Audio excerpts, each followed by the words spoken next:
आइल्स करने के बाद जो नेक्स्ट स्टेप आता है वो ये आता है कि आपने कंट्री कौन सा सिलेक्ट करना है या आपने कोर्स कौन सा सिलेक्ट करना है। तो कंट्रीज़ जो हैं वो हमारे पास एक तो वो हैं जिनमें इंग्लिश बोली जाती है और एक वो हैं जो कि इंग्लिश जहाँ पे नहीं बोली जाती। जो इंग्लिश स्पीकिंग कंट्रीज़ हैं उनके अंदर आप देख लें, हमारे पास है यूएसए, यूके, कनाडा और ऑस्ट्रेलिया, जो यानी कि मेन जहाँ पे फोकस होता है स्टूडेंट्स का। जो इंग्लिश स्पीकिंग नहीं है उनके बारे में अभी मैं बात नहीं करूँगा। उनके हवाले से जो मज़ीद इन्फॉर्मेशन है वो मैं कंसल्ट करके मे बी किसी जो स्टूडेंट्स वहाँ पे गए हुए हैं उनको साथ एज अ गेस्ट ले लूँ, ताकि आप तक वो प्रॉपर इन्फॉर्मेशन पहुँच जाए। अब ये जो 4 कंट्रीज़ हैं इनके हवाले से जो मेरी अपनी इन्फॉर्मेशन है वो मैं आपको बता रहा हूँ जहाँ तक मेरी रिसर्च है। आपकी मे बी से थोड़ी बहुत डिफरेंट हो, लेकिन जो मेरी रिसर्च है वो मैं आपको बता रहा हूँ। तो अभी जो इंग्लिश स्पीकिंग कंट्रीज़ हैं इनके अंदर आपने एक चीज़ ज़हन में रखनी है कि पहले साल का जो ख़र्चा है फ़ीसें और रिहाइश का मिला के वो राउंड अबाउट 5 मिलियन यानी कि 50 लाख के करीब बनता है, 50 से 60 लाख। और ये मैं मिनिमम बता रहा हूँ, यानी कि इससे ज़्यादा हो सकता है, कम नहीं हो सकता। अब जो कनाडा है, कनाडा के अंदर आपको ये सारा पे करके जाना पड़ता है। लाइक आपने 55-60 लाख रुपया यहाँ से पे करना है तब वो आपको वीज़ा मिलेगा। उसके बाद जो बाकी कंट्रीज़ हैं यूएसए, यूके और ऑस्ट्रेलिया, वहाँ पे आपको ज़रा कम पे करना पड़ते हैं, लेकिन यूएसए जो है उसका इशू ये है कि वो वीज़ा प्रॉब्लम्स वहाँ पे ज़्यादा होते हैं, वो वीज़ा इतनी आसानी से नहीं देते। तो पीछे हमारे पास 2 ऑप्शन बचते हैं कि या तो आप ऑस्ट्रेलिया चले जाएँ या आप यूके चले जाएँ। अब ऑस्ट्रेलिया और यूके के अंदर जो है सेम सूरत हाल है कि आपको यानी कि ज़हन में फ़िगर रखनी पड़ेगी कि 5 मिलियन में से अब मैंने पहली वीडियो के अंदर बताया था आपको कि 14-15 लाख मेरा लगा है। लेकिन वो मेरे पर्सपेक्टिव से था, शायद कुछ लोगों को उसके हवाले से मिसअंडरस्टैंडिंग हुई हो। तो उसमें आपको मैं क्लैरिफ़ाई करता चलूँ कि 14-15 लाख मेरा लगा है, बाकियों का उससे ज़्यादा लगेगा, डेफ़िनेट बात है। वो रीज़न ये है कि बैंक स्टेटमेंट हमने अपनी बनवाई थी, तो बैंक स्टेटमेंट के ऊपर भी 4-5 लाख खर्चा आ जाता है। तो मीन्स के आम जो हर किसी का है तकरीबन 20 लाख के करीब जो है वो खर्चा आता है यूके या ऑस्ट्रेलिया जाने के लिए भी। 20 से ज़्यादा आएगा, कम नहीं आएगा। तो अब जो बाकी बात होती है कि 50 लाख वाली जो मैं कह रहा था, तो उसमें ये है कि स्टूडेंट्स जो हैं वो समझते हैं कि बस इतना लग गया, बाकी जो है हम सारी फ़ी जो है वो कर लेंगे, कोई इशू नहीं है, सारे पैसे पूरे हो जाएंगे। तो ऐसी बात बिल्कुल नहीं है। आप कभी भी अपनी फ़ी जो है वो पूरी नहीं कर सकते पहले साल के अंदर। आपको ज़हन में रखना चाहिए कि सिर्फ आप मैक्सिमम 20% जो है वो आप पे कर सकेंगे, बाकी आपको घर से मंगवाना पड़ेगी। तो ये बात रखते हुए आपने आना है, नहीं तो मैं कहूँगा कि आप ना आके फिर फंस जाएंगे, फिर इश्यूज़ होंगे। अब मैं जो बात कर रहा था कि यूके और ऑस्ट्रेलिया में से किस तरह सिलेक्शन करनी है।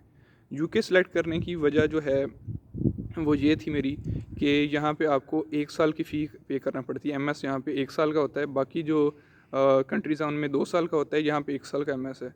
तो 1 साल का एमएस है, आप फ़ी यानी कि आपको घर से थोड़ी मंगवाना पड़ेगी। ऑस्ट्रेलिया के अंदर जो है आपको ज़ाहिर है फिर उस हिसाब से ज़्यादा मंगवानी पड़ेगी। लेकिन अगर नेक्स्ट बेनिफिट्स की बात करें तो अगर आप ऑस्ट्रेलिया के किसी रीजनल एरिया में जाते हैं, यानी कि जो थोड़े डेवलपमेंट में पीछे हैं, तो आपको तकरीबन जो वर्क परमिट मिलता है बाद में स्टडी के बाद वो 4 साल का भी मिल सकता है। जबकि यूके के अंदर जो वर्क परमिट है वो 2 साल का मिलता है। अब वर्क परमिट के बाद जो अगर कुछ स्टूडेंट्स होते हैं, बल्कि अक्सर स्टूडेंट्स पीआर के लिए भी उनका ज़हन होता है कि हम पीआर भी करेंगे, लेंगे। तो जो सिचुएशन है पीआर की वो यूके के अंदर बहुत डिफ़िकल्ट है। आपको समझ लें तकरीबन इम्पॉसिबल है। आपको कहीं और मूव करना पड़ता है, और ये है कि बंदा एक दफ़ा निकल पड़े तो रास्ते खुल जाते हैं, कुछ ना कुछ बंदा कर लेता है। और ऑस्ट्रेलिया में जो है आसान वहाँ पे भी नहीं है, लेकिन वहाँ पे चांसेस हैं कि आपको पीआर मिल जाएगी। तो ये बात होगी कि कंट्री सिलेक्शन की कि आपने कौन कौन से पॉइंट्स, जो आपको अगर पॉइंट्स ऑस्ट्रेलिया के पसंद आ रहे हैं तो आप ऑस्ट्रेलिया जा सकते हैं, अगर यूके के पसंद आ रहे हैं तो आप यूके आ सकते हैं। अब नेक्स्ट बात करें कि आपने कोर्स किस तरह सेलेक्ट करना है। तो कोर्स सिलेक्शन के अंदर स्टूडेंट्स होते हैं, और यूनिवर्सिटी सिलेक्शन स्टूडेंट समझते हैं कि जी रैंकिंग अच्छी होनी चाहिए, फ़लाँ अच्छा होना चाहिए, फ़लाँ चीज़ अच्छी होनी चाहिए। तो ये एक बात आप ज़हन में रख लें। अगर तो आप अच्छा खासा आपका बैकग्राउंड बहुत स्ट्रॉन्ग है, आप समझते हैं कि आप फ़ीस सारी पे कर लेंगे घर से, क्योंकि जो बहुत अच्छी रैंकिंग्स वाली यूनिवर्सिटी हैं उनकी 25,000 पाउंड पर ईयर यहाँ पे फ़ी है यूके के अंदर, तो वो आप अंदाज़ा लगा लें उनकी सिर्फ फ़ी जो है वो 60-65 लाख जो फ़ी वो बन जाती है। बाकी रिहाइश के, खाने पीने के वो खर्चे अलग हैं। तो अगर आप समझते हैं कि आप अफ़ोर्ड कर सकते हैं फिर तो आप देखिए रैंकिंग की तरफ, नहीं तो यूनिवर्सिटी सारी अच्छी है यहाँ पे, आप किसी भी यूनिवर्सिटी के अंदर अप्लाई करें और आपका जितनी भी सस्ती होगी उतना आप फ़ायदे में रहेंगे।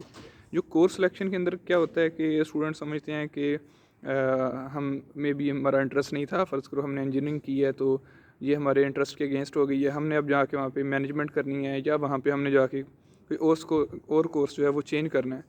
तो याद रखें बेशक कोर्स आसान हो, लेकिन अगर आपने वो पढ़ा नहीं हुआ, 4 साल आपने पहले कोई और आपका बैकग्राउंड था, यहाँ पे आप आके चेंज करते हैं तो बहुत आपके लिए डिफ़िकल्ट हो जाएगा। क्योंकि आपने यहाँ पे पार्ट टाइम जॉब का भी सोचना है, आपने और भी चीज़ों का सोचना है, तो आपके लिए वो कोर्स को लेके चलना बहुत डिफ़िकल्ट हो जाएगा। मैंने यहाँ पे स्टूडेंट्स को देखा है कि जिन्होंने शौक में आके चेंज तो कर लिए थे कोर्स, लेकिन यहाँ पे आके फिर उन्होंने देखा कि हमसे तो नहीं हो रहा, तो फिर उन्होंने उसको दोबारा से चेंज किया, जो आप ऑलरेडी फील्ड के थे उस फील्ड की तरफ स्विच किया। तो ये सारी सिचुएशन है, होप सो आपको ये सारी चीज़ें अब क्लैरिफाई हुई होंगी। काफ़ी हद तक मैंने कोशिश की है। बाकी जो मैंने बात की थी कि मैं किसी बाकी जो स्टूडेंट्स हैं जो दूसरे कंट्रीज़ में गए हुए हैं उनको भी कोशिश करूँगा कि साथ लूँ और उनका भी एक इंटरव्यू टाइप, ताकि पता चल जाए आपको कि वहाँ पे क्या सिचुएशन है, जॉब्स की क्या सिचुएशन है, बाकी आप कौन कौन सी चीज़ें रिक्वायर्ड हैं जाने के लिए। तो वो सारी चीज़ें इंशाल्लाह मैं कवर करने की कोशिश करूँगा। तो होप सो वीडियो आपको पसंद आई होगी। अगर वीडियो पसंद आई है लाइक करें, सब्सक्राइब करें और शेयर भी करें। Thank you, that's it.